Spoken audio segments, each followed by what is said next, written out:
I'd like to really thank the ReLIVE team for inviting me and thank the Open University for hosting the event, because I think it's been fantastic. It's been really enjoyable. It's quite different to my current day job. My background is really a software integration architect for IBM for the last 10 years. But I got to know a gentleman who sat just over there who's very luckily lent me his laptop, or we wouldn't have the slides on the screen, about 5 years ago, when he was in the process of kind of leading IBM to explore this new space. And I've been his understudy since then. No, that's not entirely true, but, so that's really one of the reasons why I have some thoughts and ideas in this space. So, as Anna said, and as the abstract says, I want to try to weave in some of the themes that I've heard us talk about in the last couple of days as I go through this. I don't have we arrived yesterday morning and this is what we all did, and that would be pointless, right? We've all been here.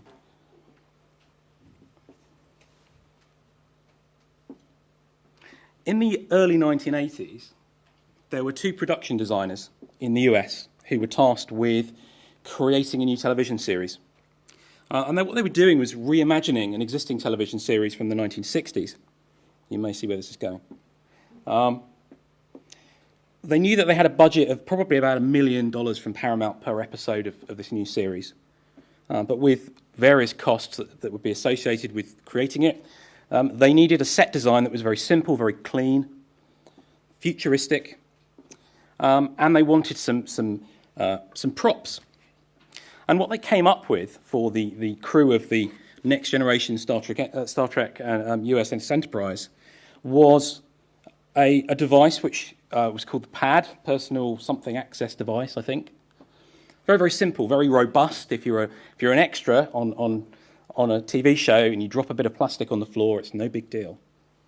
And it became a bit of an iconic design in the late 80s, 1987.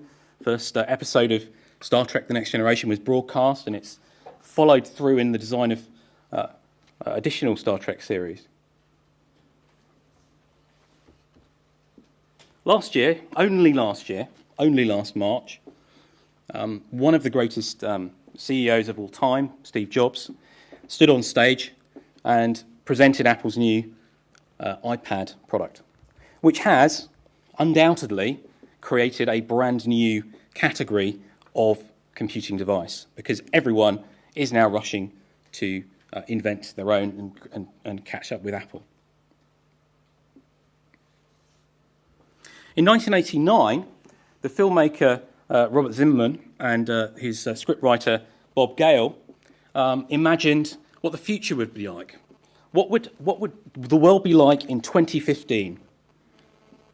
That's only 4 years away, folks. We're going to have, within 4 years, hoverboards. We're going to have cars that fly and operate on recycled waste. Fantastic news. And we're going to have shoes, big sneakers, that automatically tie their own laces. So we've got this to look forward to. I'm really concerned about the plastic thing that young girl is wearing on her head. I'm not entirely sure what it was. I don't remember. It doesn't look particularly comfortable, but never mind. IBM's in the prediction game occasionally. And in 2006, we published the first of our annual, what we now call 5 in 5s. 5 innovations to watch out for that should be emerging within the next 5 years.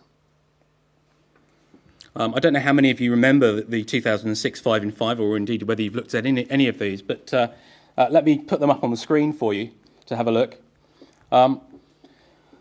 2006, IBM was declaring that within 5 years we think that things like the 3D internet will be emerging. I would say probably the only things here that are really here today are probably some of the remote healthcare capabilities we were talking about, and some of the intelligence around increased intelligence around cell phones. That's not to say that none of those other things are here or are in development. It's quite an interesting exercise to go back and look over some of these predictions over the course of time. And as we know, and we'll see again later in my talk today, our friends at Gartner are frequently publishing their own hype cycle.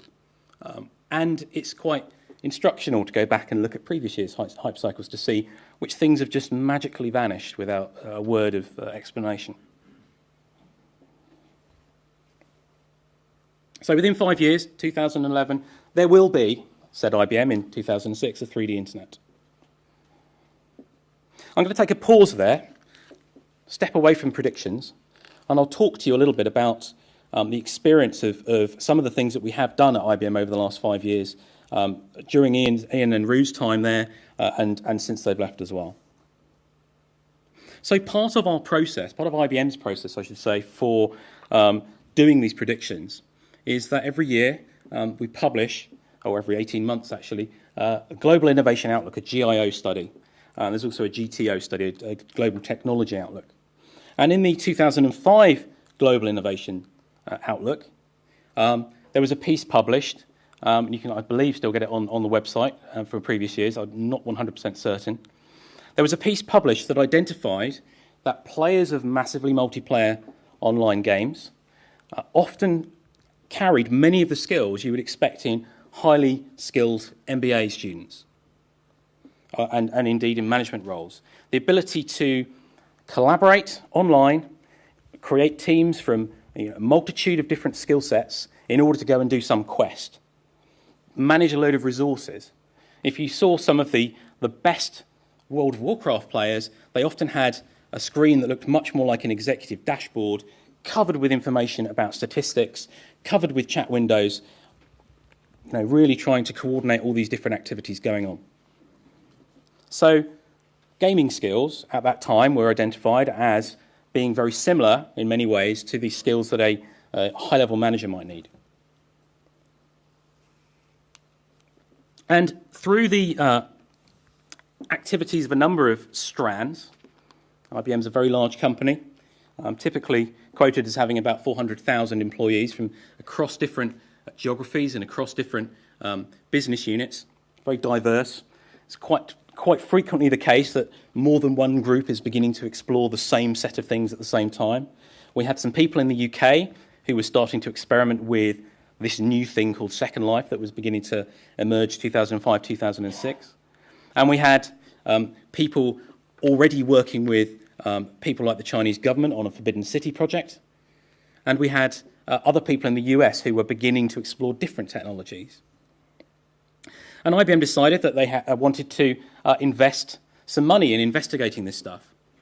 It's a bit of a research punt, as it's nice to do when there's some spare cash to go around to actually go and investigate and try out what might be new. We made this investment, and our chairman there, Sam Parmesan, appeared in Second Life with one of his VPs as well, and a team of IBMers from around the world were there as well when he made this announcement.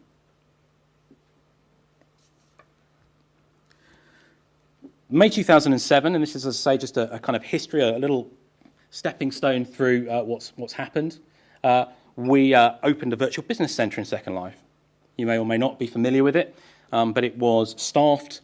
The idea was to have follow the sun staffing for that facility, so that a user could visit IBM in a virtual environment, learn about products. And the way that it worked, people weren't always in world, but it was integrated with our instant messaging system internally. So people could approach a desk, tap a button, and an instant message would be sent to a number of people who could then come and interact with that user. And we had a number of other islands where we would hold events. I remember in my former life as a consultant a few years ago, attending one of our big conferences in the US through Second Life in the corner of my desktop whilst I was working on a particular set of technical problems as well. Very interesting times. Time of experimentation and really seeing how this stuff could work and hang together, what value we could get from it, how we could extend it, how we could make it more useful for us. This was a consumer-oriented environment. As you know, Linden Lab has subsequently spun up an enterprise product and got rid of it again. So it remains a consumer-oriented product. What challenges would businesses face? Well, one of the challenges was that actually quite often you can't, as a big company or a business share too much information in what we now call the cloud, for privacy, for security, for fear of being overheard in a Second Life voice chat or text chat. I remember a couple of our early 8-bar group meetings where we would kind of all congregate, and then people would turn up in Second Life and go, oh, there's a lot of green dots over on that sim, let's go over there, let's see what they're doing. And you'd have the random people wandering through, wondering why none of these people appeared to be talking. Well, we were talking. We were talking on our internal conference call line because that was the only way we could really have a private discussion. So we had to, at that time, blend those two forms of communication. What we subsequently did was we took the Second Life Enterprise product and an open sim as well. There was an alternative implementation. And we built the ability to res up virtual spaces in association with our instant messaging technology. So we have a product called Lotus Sametime, which is IBM's enterprise messaging tool. And we created this kind of 3D prototyping and brainstorming space. So what you're actually seeing here is an actual meeting that did occur. You can see that the names here are their actual names showing their actual location. I'll come back to talk about identity some more. We've looked at it in some detail yesterday, and I think there was another session today on it, which I wasn't able to get to. But within a business context, quite often, validated real identity associated with the location and company is quite important to understand. So this was quite an interesting product, and it's been quite interesting to make use of it for internal brainstorming sessions. You can literally stick post-it notes on the board and start to share ideas, much as you've been doing in Paul's session this afternoon, starting to actually write things up, actually share this stuff in a visual way. IBM's a company that's all about connecting real data and systems to solve real-world problems. So one of the things we immediately did, certainly those of us in our Hersley lab where I work, were immediately looking at how we could blend the real-world interactions into the virtual world. So one of the early experiments we had was the ability to switch on a lamp in our emerging technology lab and have a model of that lamp come on in Second Life through some messaging technology we have. So the idea that we could start to make much richer visualizations for our customers was quite a powerful draw. And in fact, we have had what we call a smarter transportation project in the last couple of years. This is the Isle of Wight ferry. For those of you who aren't from the UK, the Isle of Wight is the little island kind of in the middle, at the bottom of the British Isles. And my colleague, Dr. Andy Stanford-Clark, lives on the island and needs to come across on the ferry to get to our lab. And he found that he would phone up the ferry terminal to find out if the ferries were running. Unfortunately, the way that system works is that the last person to leave the office in the evening leaves an answer phone message to say, yes, the ferries are running, and then they don't get in before the first ferry leaves in the morning. So quite often you have a lag, a human-generated lag, in the information that's being shared. So Andy thought, well, there must be a better way than this, and he took the GIS data from the Solent. He got one of his colleagues to plot that in Second Life, so you can see where all the ships are on the Solent, which ones are particular ferries. And then he's also got this twittering ferries system, so that it's really scraping the information. He knows exactly when the ferries are leaving the port, and he knows it's much more reliable for him. And that's actually helped everyone. Redjets, somewhat amusingly, took the Twitter feed and embedded it on their own website without asking permission, because it's public data as far as they're concerned, so that's fine. So Andy kind of sent them a note to say, hi, that system runs on my server at home, by the way. And he didn't get any response, so he thought, well, it's April Fool's Day. Redjet 5 is now leaving Milton Keynes, and that was literally the tweet. He's got a screen capture I haven't included. And then he phoned them up and said, by the way, do you want to have another conversation about that server under my desk? So, we've done some real things here. But it hasn't all been about Second Life. We've spent a lot of time talking about Second Life. Some of the questions to the panel this morning were, what's next? What comes after Second Life? What other environments are there? We did our live link up with the conference in Hollywood yesterday, and while there were some people using Second Life and OpenSim, there were lots of people using other environments as well. So for us, and certainly for me personally, it's always been about exploring the opportunities of immersive and enriched virtual environments. So one of the things we did a couple of years ago was to come out with some what we called serious games for learning. So we had one called Innovate, which I'm not sure I particularly like the name of, which was around teaching newcomers to a business about the principles behind business process management, how you can manage a workflow in a business context. And then the one that's popped up on top there is a newer one that we released last year called City One, which is a game to learn about green city management, if you like, how to allocate resources and so on. A little bit like a limited version of SimCity that runs inside the browser. But one of the important things for these was the delivery model, lightweight, thin client or browser-based, because one of the barriers we were finding was that as the outliers, as the people that live in the lab, we are not in the majority in a large company that does consulting. The majority of that 400,000 population I referred to probably doesn't have a high-end laptop that's capable of running super OpenGL with all the shaders and bump mapping and stuff that makes Second Life look really good. And by the way, they might be on the end of a dial-up or 3G internet connection, which isn't particularly effective for running a thick client like Second Life. So again, these are not, the fact that we spent time in Second Life and in 3D virtual environments are not things that were wasted on us. However, as we know, there was a bit of a change a few years ago. Part of that was related to the global economic situation, and not because it affected IBM directly, which obviously it has as much as it's affected many other companies, but more importantly, IBM has had to focus on helping its customers do their own business more effectively. There was another problem as well, and I think this is a really key one that I want to come back to. And it's what I'm going to refer to as the empty room problem. 3D spaces, in fact, 2D spaces, a wiki, requires content, right? We need some content to be there for us to want to engage with it. If you are a manager, a busy manager in a company who is given a new tool and told, go enjoy this, you expect, and I was talking to some folks in the bar the other night about expectations that students now have, especially with fees and so on coming in around, being given more information or being shown how to do things more readily. But you certainly have that problem at IBM and at other companies we dealt with.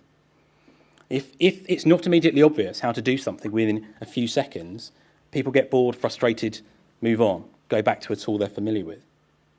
Now, I find that that's an issue for me with wikis. One of the reasons I struggle with wikis quite often is because, people expect the wiki to have stuff in it. Well, no, the wiki is for all of us to put content in and share, and then we all gain more value from it. It's the open source mentality. People like free software, open source software. It's great, they can just download it. But that software is generated by people who are passionate about building something and doing something and contributing something and sharing something. So we need to start to think in the next few years about how we culturally turn this empty room problem on its head and get more people engaged in creation. And that's something I want to come back to in a little while. Another pivot that occurred was really the move as the smartphone revolution took hold towards augmented reality. And that's something we've heard a little bit about this the last couple of days, but not something that we've dived into in too much depth. This particular screenshot is of an iPhone app that one of my colleagues from our lab built, and it's showing, it's using LAR, and it's showing different landmarks around our lab. The lab where I work is actually a pretty confusing place. It's a very big site with thousands of people there. We do have a rather nice sunken garden, as the thing is showing, but you also might want to find out how to get to the canteen, where particular meeting rooms are, and so on. So that's actually quite an interesting application of something like augmented reality technology within a business context, simple mapping in this case. And really, as the virtual world stuff moved a little further back into the background, certainly some of the same people really dove into applying many of those techniques, how to map real-world data into a virtual environment into the augmented reality space. And if you go to the IBM website today, you will find that we do have what's called the Virtual Centre, which is run by our Global Business Services colleagues. And this is based on the Avaya Web Alive platform, which frustrates me no end because I don't use Windows, and that's the platform it runs on. So I had to take some screenshots and get one of my colleagues to send me some screenshots. But we've got voice, we've got the ability to very easily share content in there. The thing to remember in all of this is that we are outliers if we're in this space. And that's not a bad thing. And it won't change if we all suddenly go back to our comfort zone. We're not wasting the time that we spend investigating any new environment, be it a 3D immersive environment or Google Plus over Facebook over MySpace over whatever. There is still value in us investigating things. And I'm always reminded as I go through my career that when I left university at the age of 21, I went to work for the UK Post Office's IT services division. Now, the product that I spent 4 years helping them to implement is no longer in existence. Okay? All of the technologies that product contained, which I had to learn in excruciating detail, and at the time I very much enjoyed, all of those things are key components in the distributed systems that we use today. The security product is something called Kerberos, which is just used everywhere now. It had a directory service. Most operating systems, although you can't see them, have a directory service. In Windows, it's called the Windows Registry, and there's lots of other stuff going on in there. So I've learned a lot of fundamental skills from that early experience, and I don't regret that 4 years I spent learning those things. The same thing applies when I look at Second Life. I still use it from time to time. I don't use it on a daily basis to interact with colleagues as I was doing in 2007. But I absolutely have gained a lot of value from that. So what's going on elsewhere? Well, one of the things that I've observed us talking about in the last 2 days, I think is absolutely valid and true, going back even to Robin's presentation yesterday, is that I felt he kind of started to redefine the term virtual world to suit the particular angle he was coming from. Absolutely. The idea, and certainly Ian and Bill went into this in more detail on the panel this morning, the idea that a virtual environment must be an immersive three-dimensional environment is beginning to flex. So on the left, we see a startup which was launched at the TechCrunch Disrupt conference last week called Shaker. Shaker is a Facebook app. So what you see there, if you want to go onto Facebook and enable the app on your profile, is the ability to go into like this kind of isometric 2.5D style massive chat room. I mean, that's all it is. It's pulling in my avatar information from my Facebook profile. I can choose the level of privacy of information I share because these are not people who are on my friends list. They're just a random selection of people. You can do silly little things like walk up to them and buy them a drink and have a little dance and all these kinds of things. It feels to me a little childish, but I'm not necessarily the target audience. And it is quite interesting because you have that same serendipitous connection, the ability to discover people.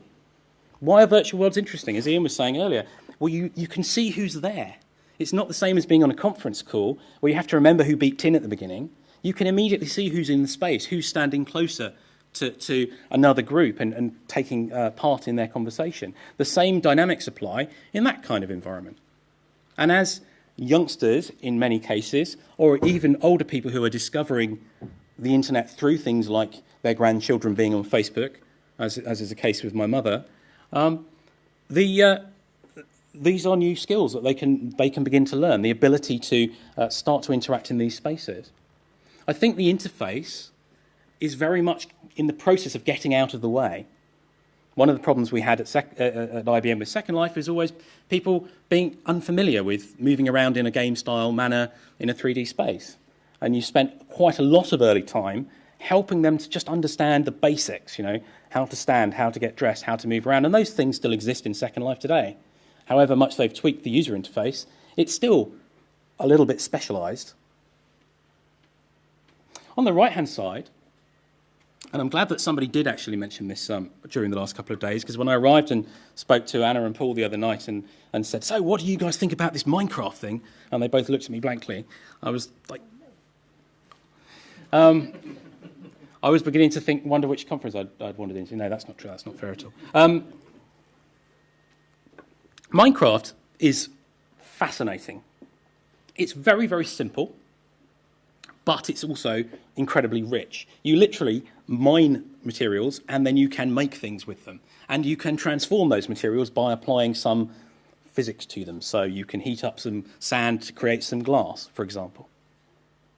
There's a gentleman in New York, in Manhattan, who's actually trialling this with first and second graders, using it for educational purposes. I'll put a link in the notes for this to this particular article, which I think was on Engadget, Ars Technica, I beg your pardon. But he's also got a site called Minecraft Teacher or something along those lines on Tumblr, where he's chronicling his experiences using that in education.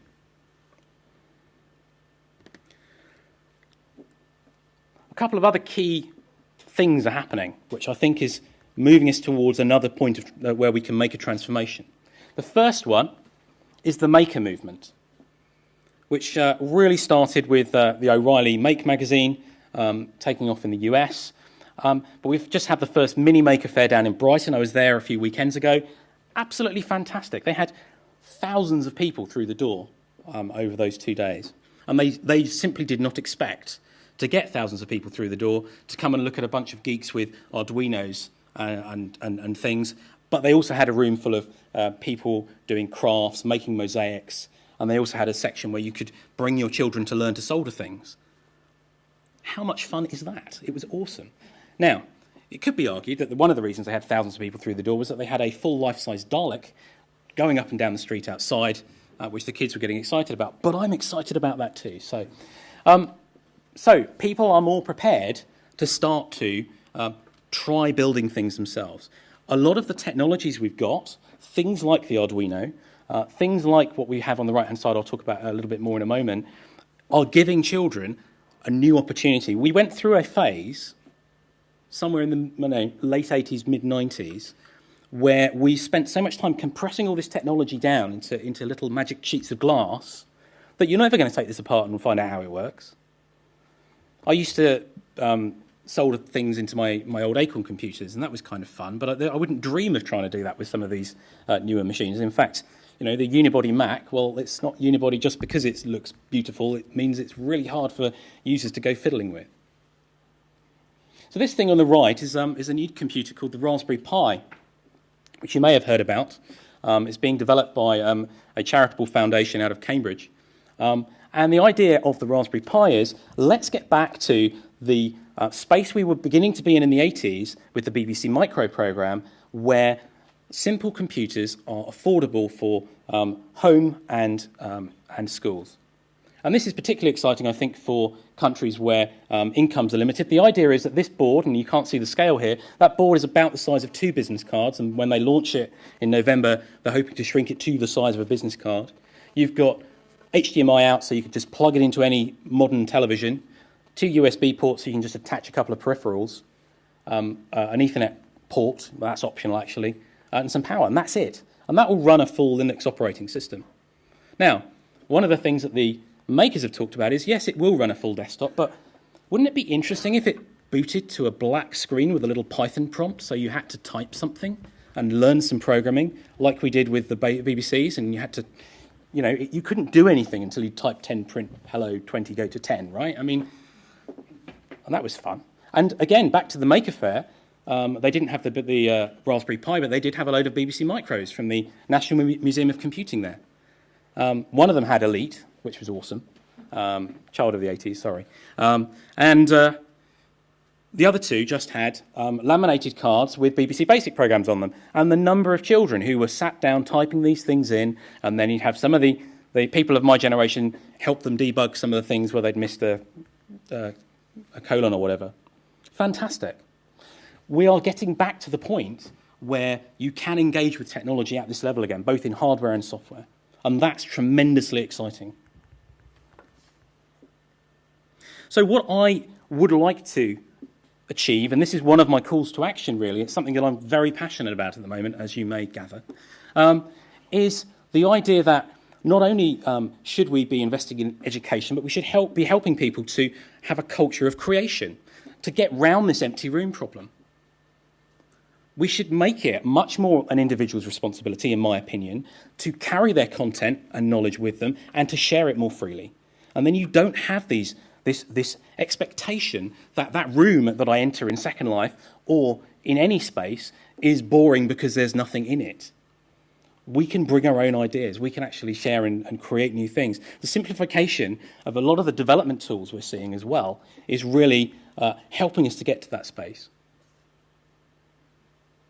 So I want to step away from that now and talk a little bit about some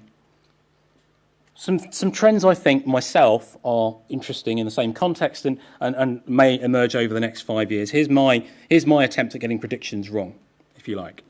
Here's another company's attempt at getting predictions wrong. This is the Gartner Hype Cycle for July 2011. And you can see us, I'm just going to move across a moment, right here in the trough of disillusionment, thoroughly stuck there, 5 to 10 years before any of this stuff makes any sense or is of any use to anyone. He said to a room of people who are quite excited about the space and using them on a daily basis. But I'm going to pick out probably 3 or 4 of those from around the curve.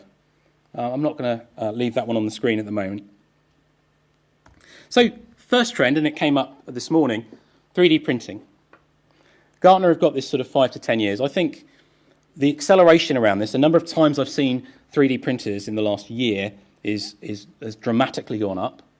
The RepRap printer, which is the idea of which is that it's a machine that can replicate itself, which is why it's called RepRap. You buy one, and then you commit that you're going to print out all the parts for the next person to build theirs. It's a brilliant idea. And then that person gets the experience potentially of building it themselves. Now, these things are open source hardware, so there are recipes online that you can download to create the objects. And the same principles are beginning to be applied. People say, oh, well, this is just resin, it's just plastic, what can I build with this stuff? The same principles are starting to be applied in metal, and also, and this is, in my opinion, much further off for lots of reasons, but they talked about it on the Click podcast last week, the bioprinting stuff that people are talking about. Now, I think that scientifically has got massive numbers of issues and problems, but certainly the space, the 3D printing space, is very interesting. About £400, which is about the same price I probably would have paid myself 15 years ago for a laser printer. Okay, and I'm not saying every home will have one at £400, and gosh, a bit of an ugly thing, isn't it? But really exciting stuff. You can do some fascinating prototyping and things with these things.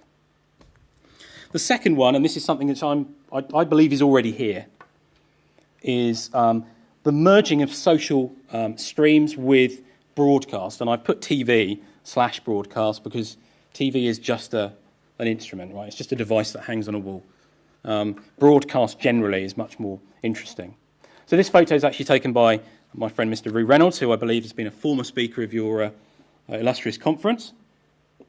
And he did, of course, go off after IBM to work at the BBC for a couple of years. So this was a space he was investigating. You'll notice, or you may notice, that many programs now have hashtags on the BBC. They broadcast a hashtag on the screen to show you, this is the space where we think people might be congregating online whilst this thing is on.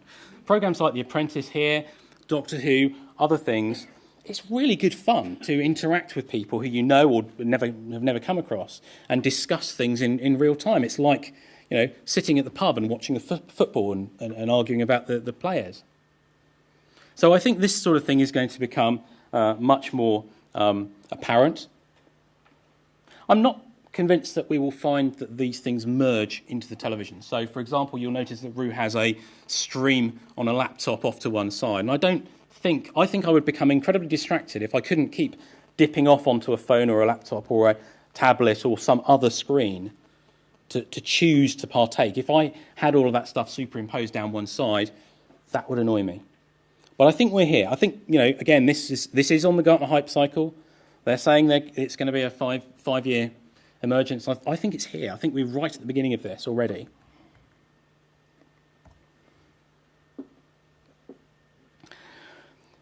We know already that multi-touch has been a transformational technology, and I believe that things like the Kinect and other devices coming along are going to introduce gesture.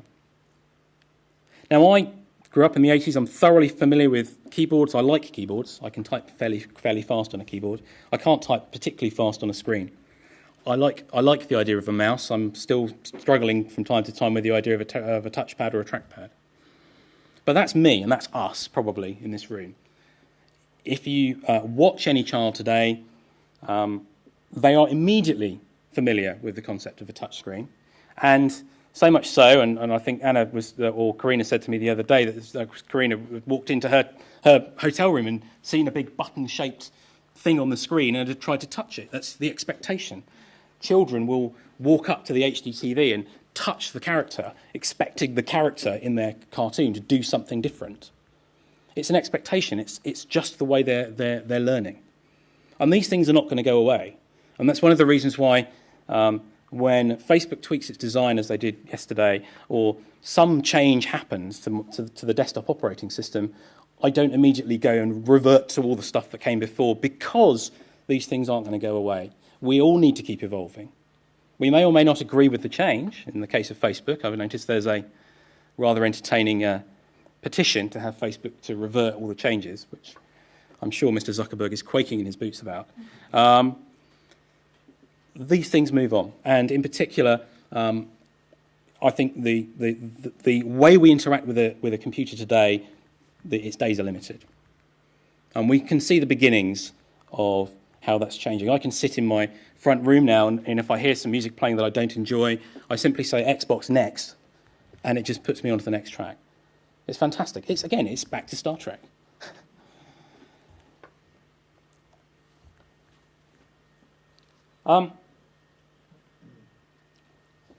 The one thing from a corporate perspective that almost every IT company, in fact every IT company, is investing in heavily is this idea of big data, how you handle massive quantities of data.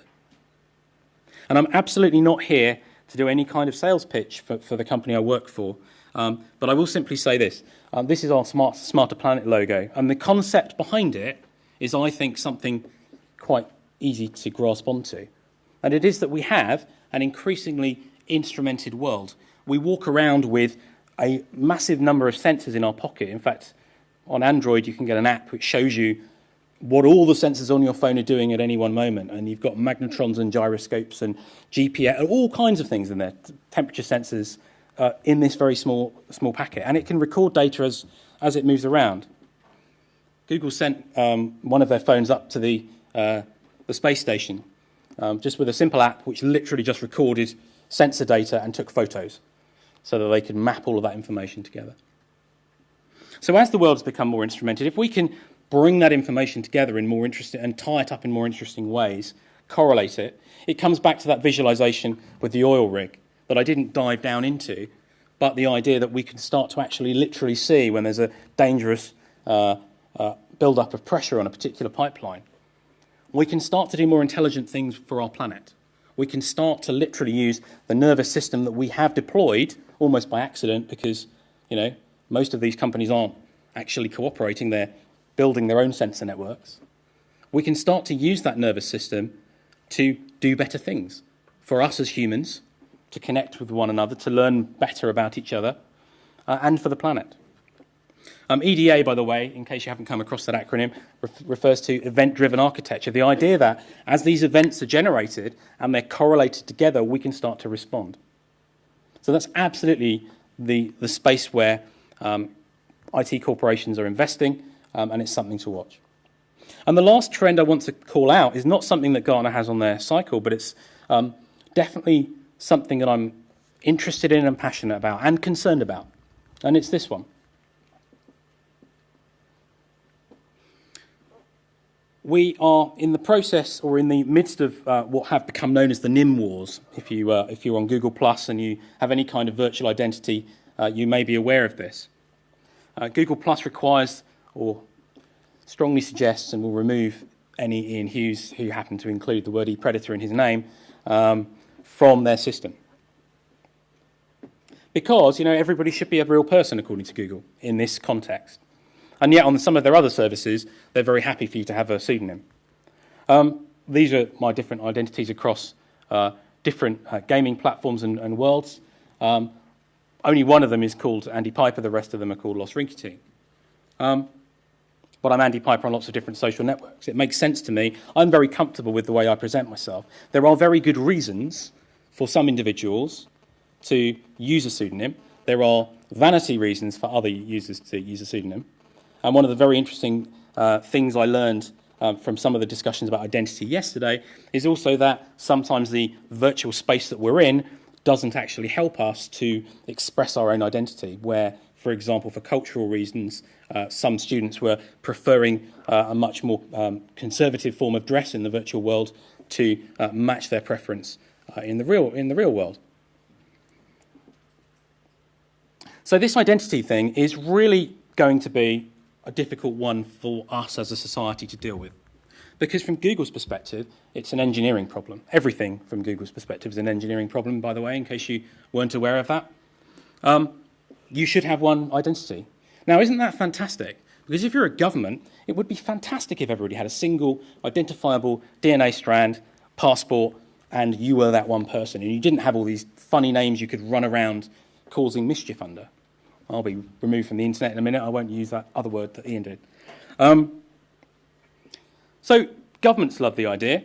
Corporates love the idea. So there's a real tension here. Now, again, coming back to the business concepts I talked about, IBM started off in Second Life, and we all had to create funny, weird names because we couldn't use our real names. So that actually caused us a number of problems, and one of the things we did fairly early on was to create ourselves a system which enabled us to map avatar names to real people. The very first implementation of the system was a wiki, where when we added people into our new 8-bar group, myself and a few others were responsible for gardening that wiki, updating it to say, ePredator is Ian, Lost Rinky is Andy. And here's a link to their internal profile. Later on, we evolved business cards that hovered over the avatar's head. That was a useful overlay.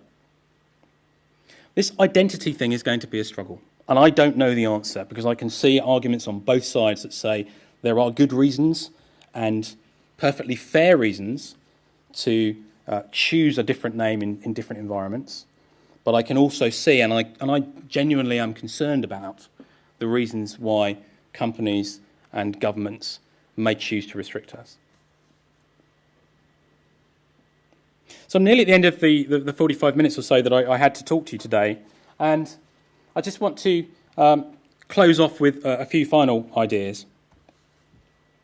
This is a screen cap from the film Back to the Future 2.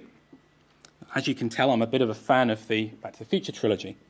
And these are the sneakers, as the Americans call them, that Marty McFly gets when he arrives in 2015. And he puts his feet in them, and they're Nike, by the way. Nice bit of branding, coming back to Robin's discussion yesterday about brands moving into virtual spaces and out of them. Puts his feet in the shoes, and they just automatically tie up. Brilliant. Wow, space age. 1989, teenager sees that. Amazing stuff.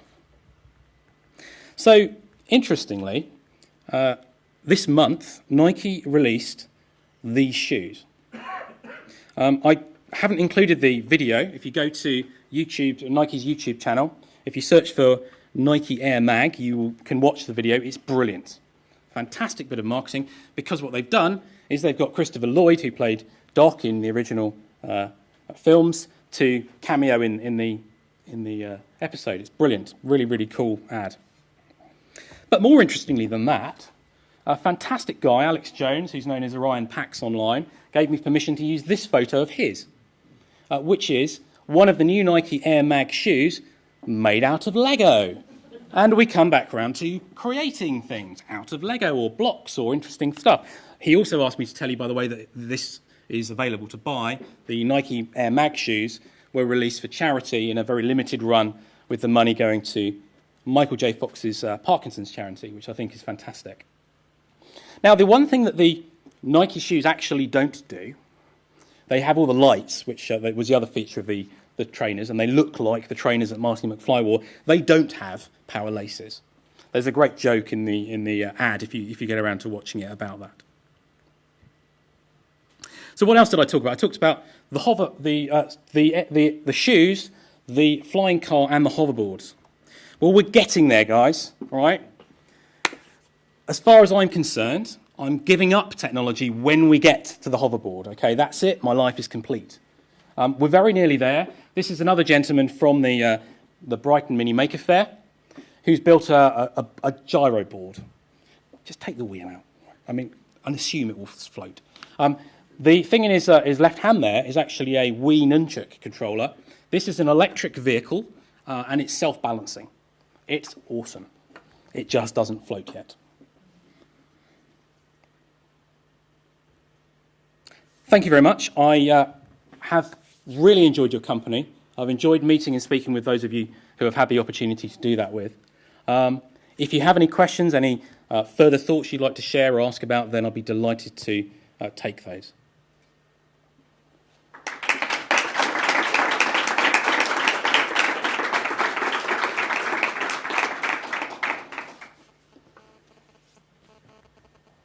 And if not, because it's been a long couple of days and we're all burned out, that's also okay.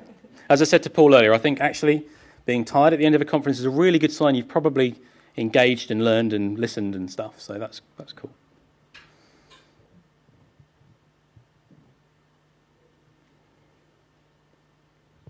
Thank you. I'll ask a question.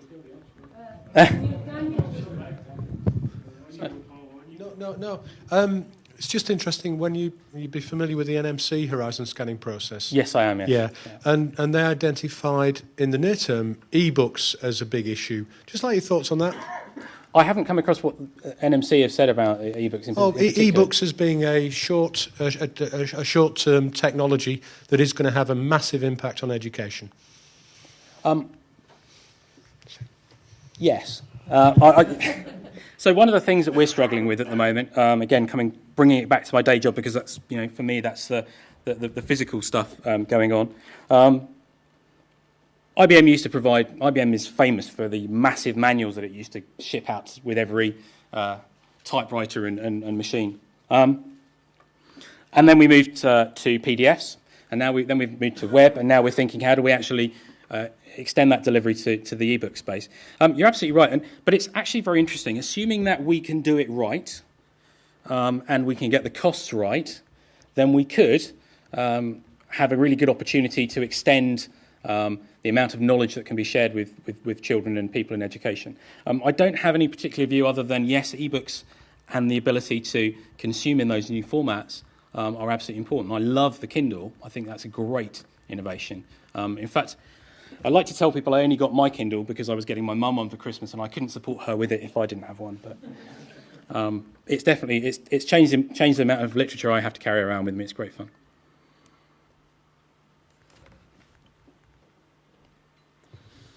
I'm not really sure where to go with this, but you did bring in 2D virtual worlds. Yes. And there is a huge market in 2D virtual worlds, and there Yes. are a huge number of 2D virtual worlds. And the people that spend a lot of time in 2D virtual worlds spend a lot of time in a lot of different 2D virtual worlds and move from one to another, sometimes just months or weeks apart. And So you mean move in the sense of staying in those places? So someone might be keen on Moshi Monsters for a few weeks until they discover Panfu, and then they're into Panfu, and then they're into RuneScape, and then they adapt and they evolve, and they're not necessarily a virtual world that's... I think here the discussion's often been on a virtual world that's going to be comprehensive and be used very widely and very broadly and be a single open and portable, interoperable platform. You're right. And these 2D platforms seem to be anything but. They're simple game worlds and chat worlds, not really the immersive virtual worlds that I think more of the discussion has been on. So I'm very keen on the idea that we should have choice in any context. I can choose to spend more time, as I do now, on Google Plus than I do on Facebook, but I do switch between them, and I live in both, and so on. I haven't abandoned one in favour of the other. I also am very clear that different in the business context, different businesses will have different uses cases and expectations and requirements. One of the things we started to look at when we did have a big investment in the Second Life space was around interoperability, and we didn't really make a massive amount of progress in the interoperability space. I mean, as you know, there are huge problems with interoperability, whether it be 3D or in fact the 2D ones, in terms of object inventory, appearance, name, all these other kinds of things. And you come back to actually what's your single identity, which all of that stuff's going to be tied to. I'm not sure that it's a real problem, especially not in the 2D space, because they are, as you say, more almost social games more than anything else. There is always this expectation that there will be a next big thing and it will be the all-encompassing one. But again, I'm a believer that if you have one single thing that's all-encompassing for everyone and we all agree to stay there forever, then we're never going to move on. We're never going to evolve. We're never going to try new things. I think fragmentation is always a challenge when trying to get a technology off the ground, and I think that's what pretty much everyone who isn't Apple is finding in the tablet space. So I can understand that it would be nice if we could all share experiences around one particular environment, but if we don't go and try those others, then, as I say, we're not going to learn. We're not going to know what works and doesn't work elsewhere. It's a fairly rambling answer, but those are my thoughts on that. Rambling question.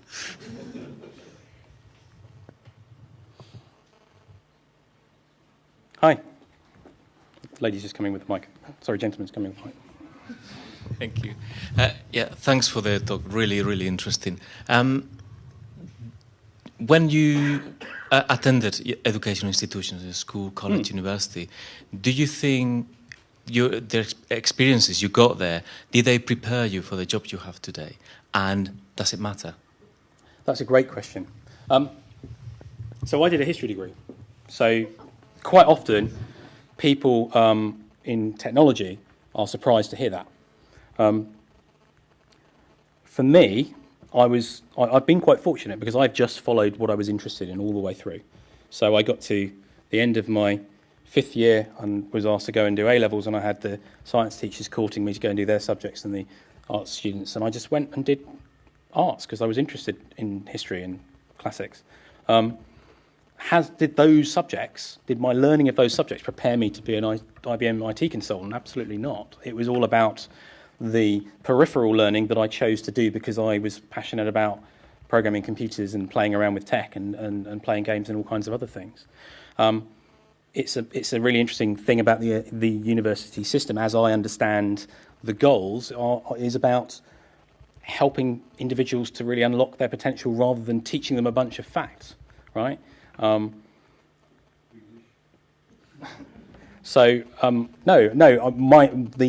lessons and subjects I studied did not prepare me for the role I have today. In fact, I would say that probably 2 years into my first job, probably 2 years into my IBM career, I wasn't as confident and happy and comfortable with who I am, what I say, what I know, what I don't know, as I am now, and that's also a life thing.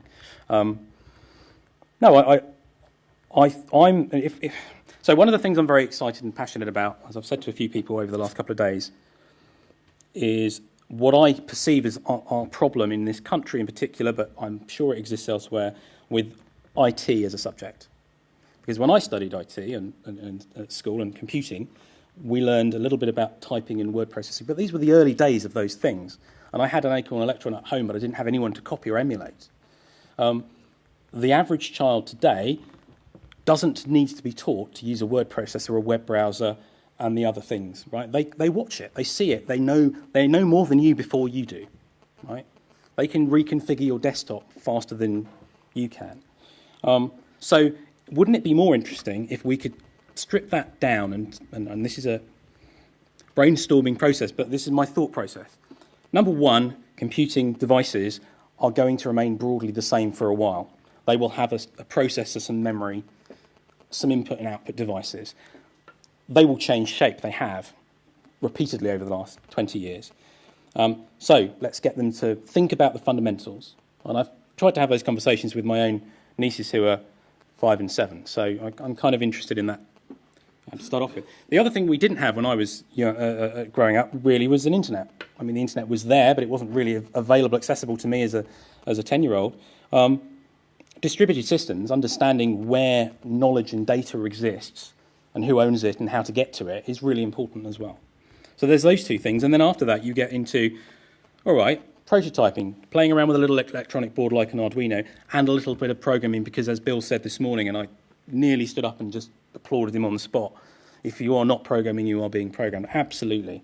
And I don't think that every child or adult will ever want to be an in-depth programmer, right? And we shouldn't force them to be, but we should give them the principles. And frankly, most things they do today online, or programming a microwave or whatever, it has got a bit of electronics and a little bit of programming involved. So let's just help them to understand that.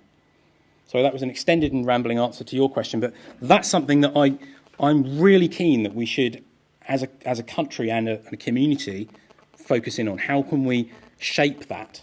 Because otherwise you have, as I have a few colleagues and friends who've said to me, I don't think we need to worry because all of that stuff will be done elsewhere in the future. Well, you've just abdicated responsibility for your own future. Fine, get on with it. It's frustrating to me. Thanks for the question.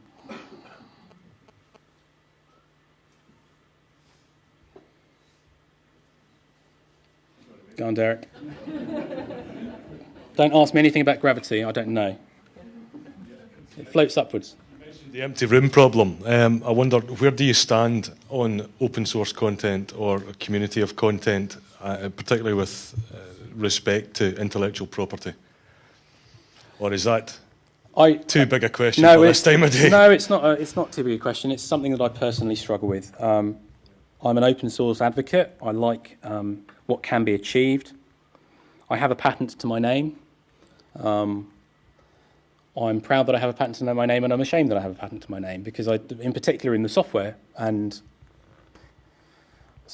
computing creative space, I really struggle with the whole concept that, I just look at the mess that the technology companies are all in, suing each other, buying each other, and it's just craziness.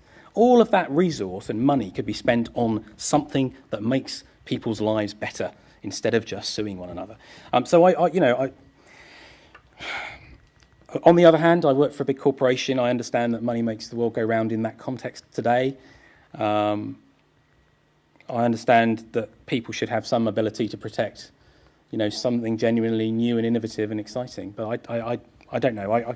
I really struggle to come down on one side or the other on the whole issue. Absolutely. I think we need to fix the patenting and our intellectual property system worldwide. I mean, it's not a UK problem, it's a worldwide problem, absolutely. And we also need and this is where governments and structures get in the way, and you don't necessarily see that so much online or in virtual world spaces. You need people to understand how to respect one another's rights and property, right? Because culturally, and I'm not going to call any particular group or individual out, you do have people who will just run off and clone the next cool thing within the instant that it's online. One of my fears for the Raspberry Pi is that will be cloned and sold even more cheaply and being given a load of incompatible extensions and things. Whereas, I'm quite excited that it's a British company backed by people like David Braben who are behind that. Really exciting, brilliant. People say, UK isn't innovative anymore. Rubbish. So, those are. I do think we need to fix that system, and I don't know the answer.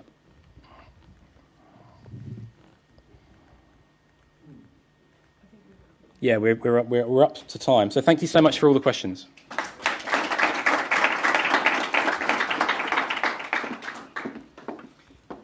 Thank you, Andy.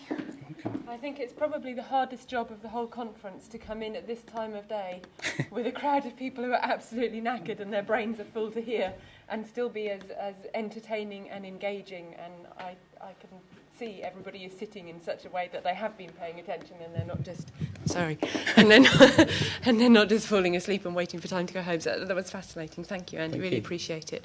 I won't take up much more of your time because I know you want to get off, but I would just like to take 2 minutes to say thank you, and 2 minutes might be pushing it because I wrote this list on my computer and the battery's going really quick. I would like to thank all our speakers, Andy, Rebecca, Bill, Ian, Paul and Robin from yesterday as well. I would like to thank Greg. I've got a little packet of Love Heart sweets and I just found one that said my hero and left it on his desk because he is. Did you not read it? You just read it.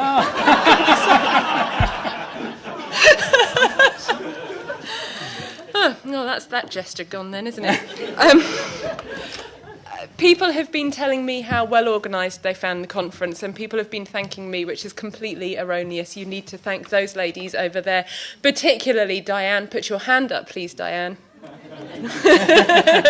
My other hero. Thank you. I would like to thank the tech staff managing the webcast. Thank you. I would like to thank Steve Swithenby, who isn't here because... having decided to underwrite and support the conference, his daughter then decided to get married in New York around about now, so he couldn't actually be here. This year's conference has been underwritten by Esteem, which is a project that supports learning of STEM subjects. And is particularly at the moment interested in how that might be done in online and immersive environments, which is why Steve was happy to underwrite this conference.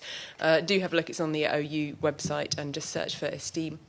I would like to thank all of the academic committee, not many of whom were actually able to make it, but who were all active in reviewing papers.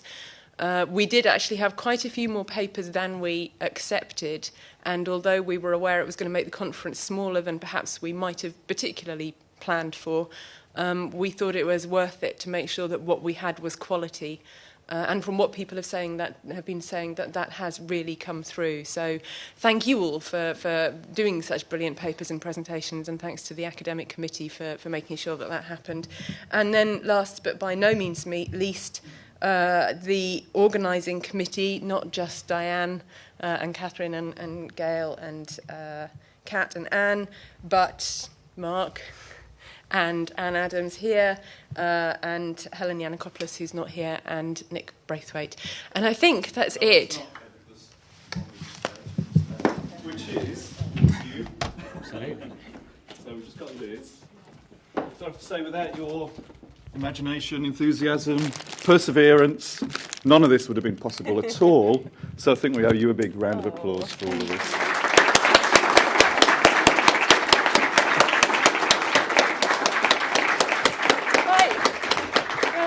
That's it. I hope you've made some interesting contacts and that people will carry on talking to each other after this.